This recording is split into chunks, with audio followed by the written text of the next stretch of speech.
Awesome, welcome. Thank you for just a quick background about Fabrice. Fabrice is among the world's leading internet entrepreneurs and investors. He has over 150 exits and 500 angel investments. Fabrice has served as a CEO in a couple of the multinational companies, and he's an early investor in Alibaba, Zoom Pizza, Delivery Hero, Betterment, and many more. Fabrice is also has been known as the #1 angel investor in the world by Forbes magazine. And welcome, Fabrice, and thank you for your time. I really love your presentation. I'm not sure where I saw it, but when I saw it, I said, I got to have you in this first bold series here. So thank you for your time, and thanks for coming. Yeah, thank you for having me. Are you guys seeing my screen, the Yes, future marketplaces? Yes? Yeah. Perfect. So I think the reason I think I can have somewhat of an educated perspective on the topic is, to your point, I've built many multinational companies. The last big startup I built is OLX. It's 5,000 employees in 30 countries. It's the leading classified site in the world. It's the leading classified site in Brazil, India, Russia, Pakistan, and pretty much all the emerging markets with 350 million uniques. And at the same time, I've invested in over 600 startups, of which over 400 are marketplaces. And so I've put a lot of time thinking through both where we are in the state of marketplaces, but also how you build them, how do you build liquidity, you start with supplier demand, how do you scale them, what is your take rate, how do you measure elasticity of supply and demand. Now, before I talk about where we are in marketplaces, I want to talk about where we are in terms of the technology revolution. And the reality is, we're at the very beginning of the technology revolution in general. Only 15% of commerce is online, and you can expect, and you see in countries like China, it's actually 25%. So us and the supposed developed world are actually behind. But you can see that there's clearly a trend where it's going to go to 25, 50% and more. And if you look at the largest components of GDP, we're still at the very, very beginning of the revolution.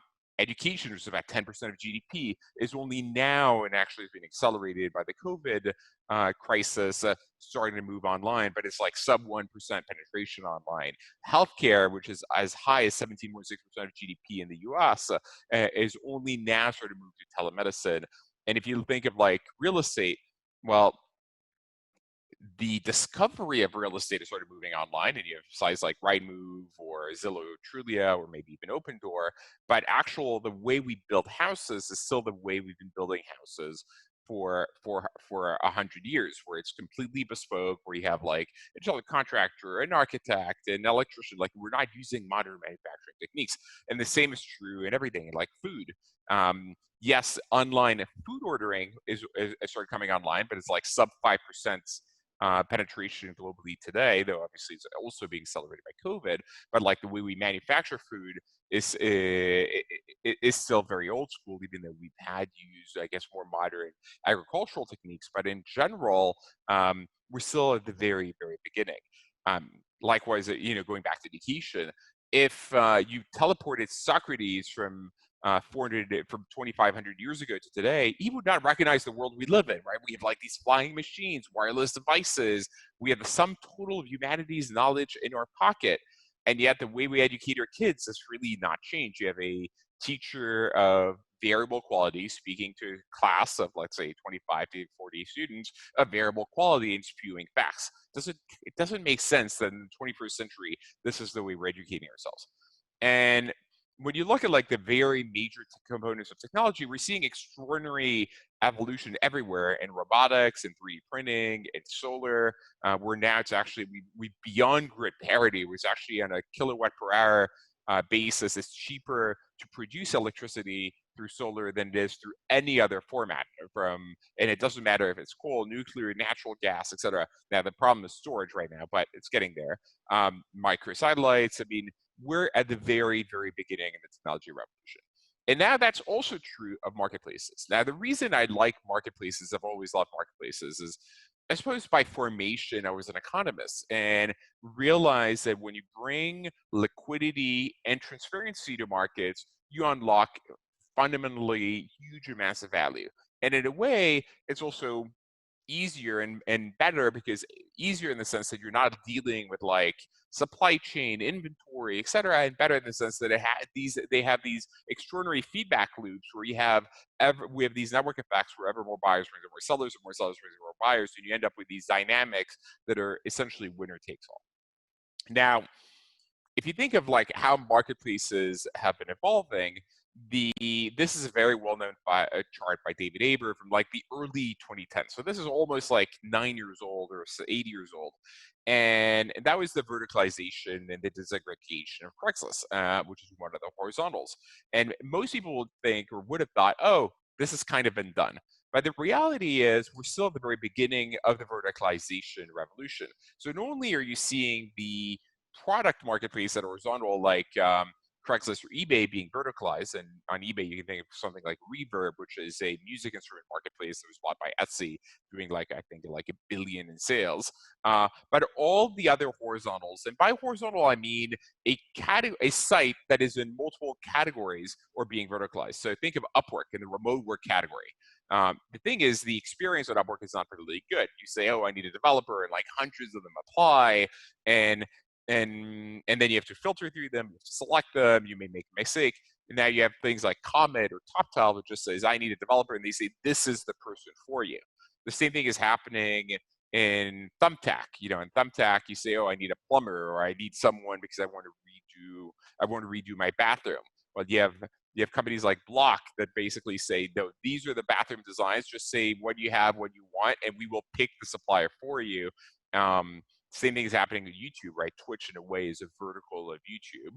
And even things that are pretty vertical, like Rev, which is an online transcription and marketplace where you send your voice or audio and they transcribe it in text, is being verticalized by things like Robin, which are medical transcription marketplaces. And we're seeing things even in the food category. So in food, you have like Uber Eats, Seamless Grubhub, Deliveroo, and people would be like, wait a minute, I can order every genre of food there. Why would I need a vertical? And I guess it falls into a general overlay theme beyond the verticalization, which is what the future of work entails. So to me, the future of work is one where the person doing the work does only the part they'd like to do, and they don't do the rest, right? So if you're Luigi, the pizza owner of a little mom and pop pizza store, what is it you'd like to do? Well, you like to cook pizzas. What is it you don't like to do? Build a website, answer comments on TripAdvisor and Yelp and Google, pick up the phone to pick up orders, deal like technical issues, organize your packaging.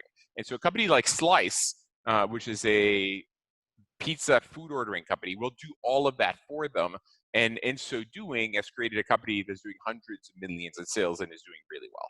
And so we're now seeing verticalization where you have companies like Shabazz doing food. So even Uber Eats is being verticalized, even though most people will have thought, oh, wait a minute, why would that make sense? You're in a category where no one's making money. But my thesis is, in the verticals, you can create a much better experience for both the supply and the demand, and you can actually win that category and be very profitable, even if the horizontals are super competitive and are not profitable within themselves. And this is happening everywhere. I mean, luxury treats force is owned by Airbnb, but it's a luxury vertical in the Airbnb category, or Funbucks, which is a general SMB factoring business, is being verticalized vertical by vertical. The second big trend in marketplaces is the way they're designed. So the old school marketplaces, Upwork, Craigslist, Thumbtack, you say, I need this, or I'm looking for something. Hundreds of people apply, and you have to filter. And it's a lot of work on both sides, right? Like, you're looking for a job and you're on Craigslist, you need to send hundreds of resumes. If you're looking to hire a plumber on Thumbtack, you're going to get a lot of applications and you have to filter through them. The model I like best is this more recent iteration of marketplace pick, meaning the marketplace picks the supplier for you. You know, in Uber, you just say, I want to go from point A to point B, but you don't actually pick the driver. Uber picks the driver for you. Now, most people and most VCs would have said, this is something that can only happen for commodity labor. My thesis is, if a company can have a process to evaluate someone, we can replicate it. And by the way, we can do it better because we're going to do it at scale. We're going to see so many more iterations of how we're recruiting or hiring someone for a service that we're going to be able to evaluate what the best practices are much better than someone else. And so we're seeing it like Miro is a B2B marketplace for photographers. Well, if Airbnb says, I need a photographer at Epi's apartment next Tuesday at 2 p.m., Miro picks the photographer, Comment picks the developer. And so that trend removes friction, improves the user experience on both sides, and is only at the very beginning. And the last big trend is B2B marketplaces. Now, in a way, the last 20 years have been the revolution of consumer experiences. And you're seeing things like Airbnb and Uber, and you have amazing user experiences. But in the B2B world, and it doesn't matter if it's in the large enterprise sector or if it's small businesses, many of the relationships or many of the transactions are managed by relationships. It's like, oh, I've been working with this wholesaler for 20 years, so I keep working with them, but I order it by fax or I call them. There's no like online ordering. You don't have these beautiful user experiences, and you have a lot of opacity. And so if you're in the right industry where there's enough fragmentation in supply and demand, you can build these beautiful businesses. And so now we've invested in either companies that are creating marketplace for industries. So Proxy is a fish marketplace between the fishermen or the fisheries on one side, and let's say the supermarkets on the other side, or and sometimes even the helping the wholesalers.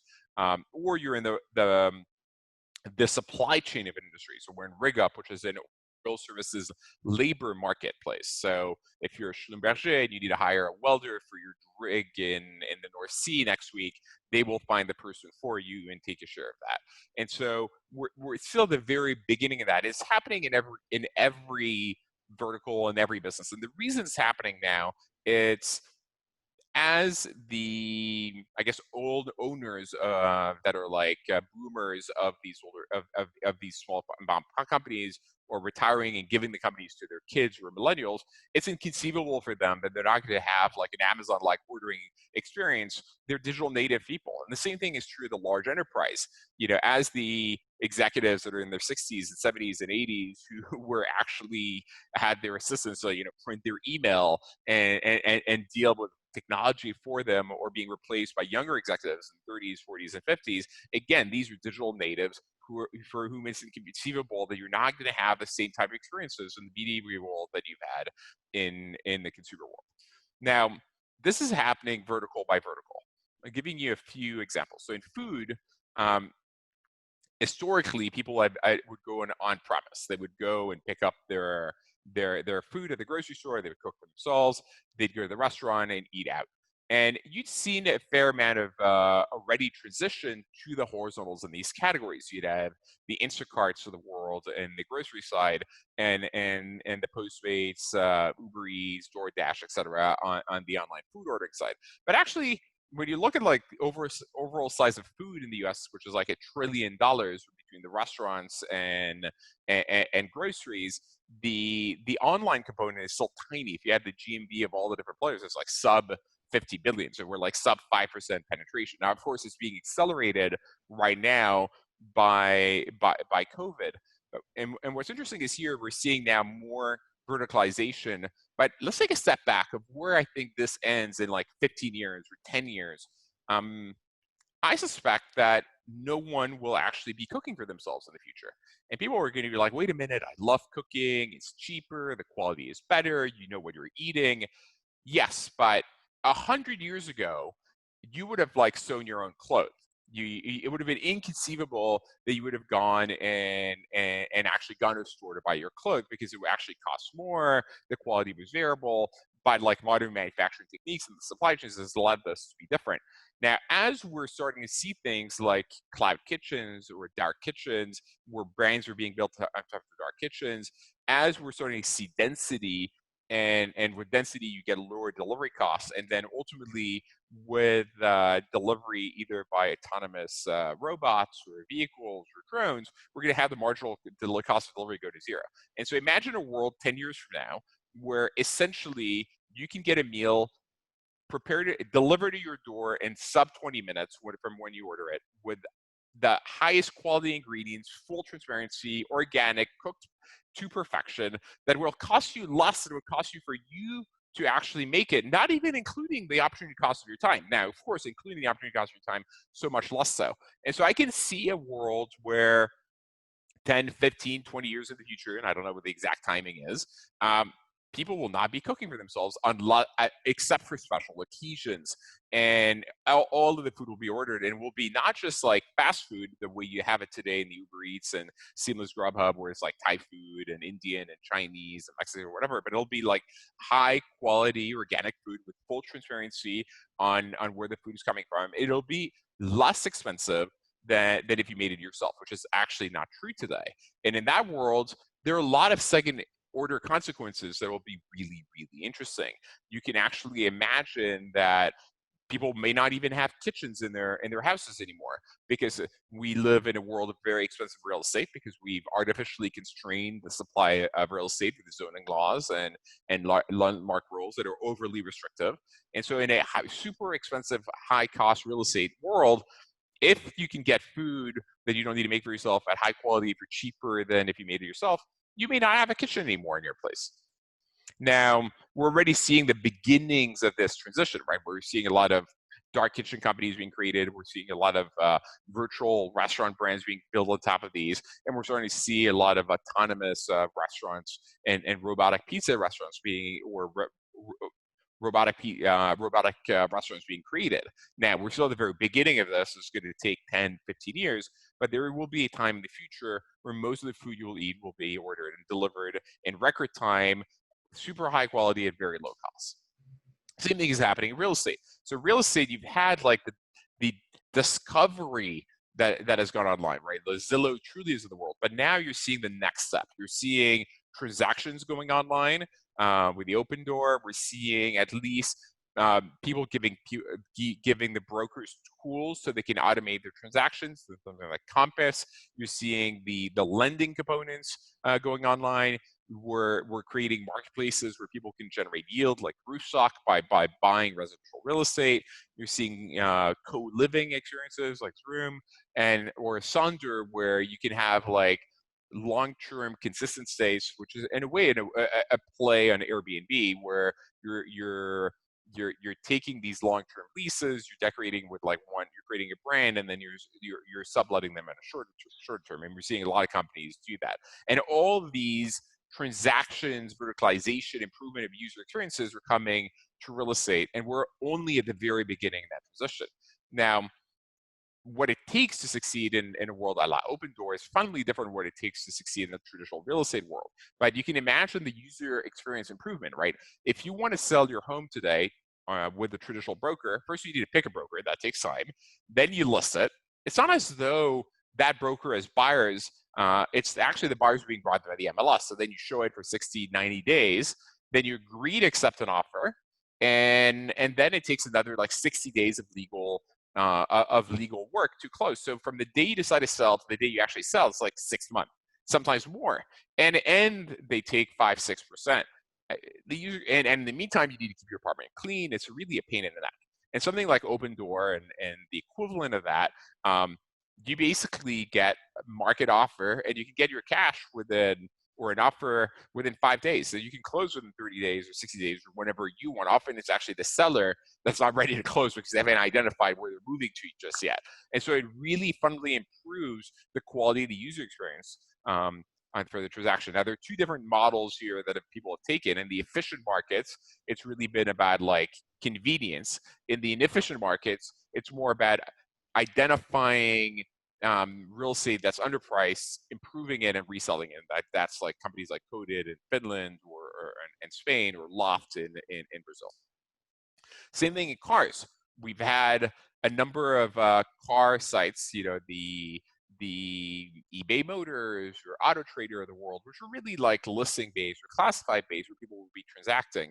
But now you're seeing many improvements in terms of like creating transactions and creating and improving the experiences, whether you're doing it on the leasing side, like Fair and the used car leasing, obviously the ride sharing, or the AutoOnes of the world, which are transactionalizing and creating an buyer experience for sellers that is much better than would have been historically, where you'd have to go to whatever, Le Bon Coin or Gumtree, list the car, wait for offers, negotiate. Like here, you get your money essentially the same day, which is a pretty extraordinary experience. Same thing is happening in jobs. Now, historically, I've thought that job sites were not really marketplaces. My dig on job sites is that they're really outsourced to marketing companies. They're an arbitrage on Google and Facebook. So whether you're a large employer, you're McDonald's, or you're a small employer, the Luigi's Pizzeria, maybe you're not really good at doing Google and Facebook ads because it's not your job. Your job is making food. And so you hire the ZipRecruiters or Indeeds of the world to go and recruit talent for you.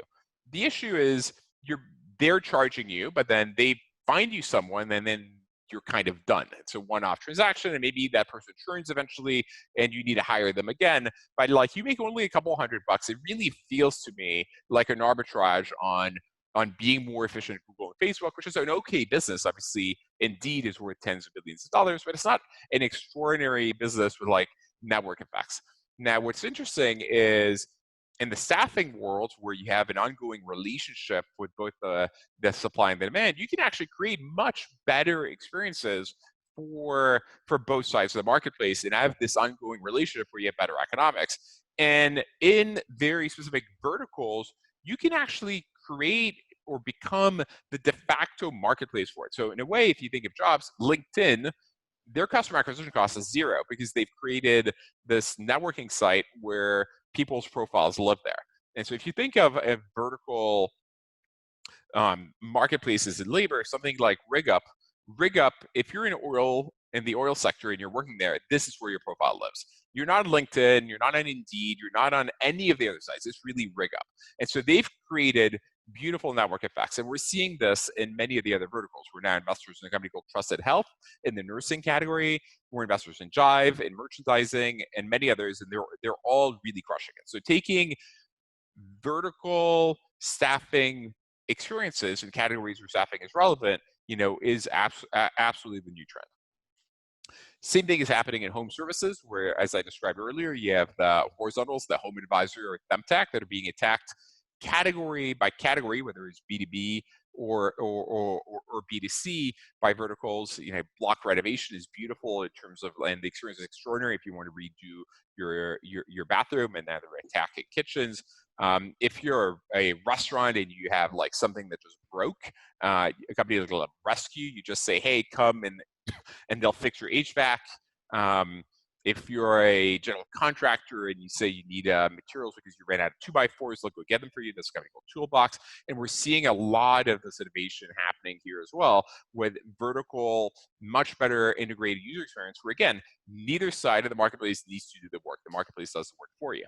And the same thing is happening in lending, where you have these horizontal lending marketplaces like Lending Club or Fundbox, and whether they're C2C, B2C, or B2B, that are being verticalized. Think of ClearBank.